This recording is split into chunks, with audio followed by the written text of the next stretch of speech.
Синоќа митинг во Виница одржа опозицијата предводена од СДСМ, каде беше представен кандидатот за пратеник Славица Шуманска-Митева, а своје обраќање имаше и лидерот Заев, како и носителот во тројката Љупчо Николовски. Никој од нив не се грижи за иселувањето на младите. И тоа што од Виница околу 7000 жители заминаа да живеат по странските држави, со надеж за подобар живот.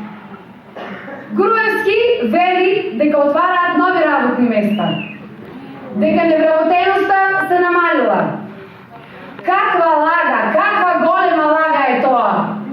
Укинување на радиодифузната такса, намалување на казните за 50%, намалување на даноците, зелена нафта за земјоделците, повисока социјална помош, просечна плата од 500 евра, се само дел од ветувањата кои СДСМ ги има во програмата План за живот. Овие вредни, овие храбри, одлучни луѓе од овој град го креваат гласот за промените на 11 декември.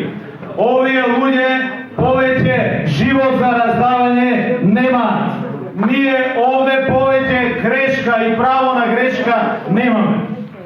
Затоа, ако Груевски се уште не слушнал, ако Груевски се уште не сватил, ако се уште не разбрал, Македонија е крената на нозе. Лидерот Заев со повеќе мерки за задржување на младите и враќање на иселените. Целта е да ги задржиме тука, да ги создадеме севкупен амбиент во кој што ќе можат овде да живеат, да имат правда, институциите да им бидат сервис, да имат фер шанса за надпревар при конкурирање за било која работа.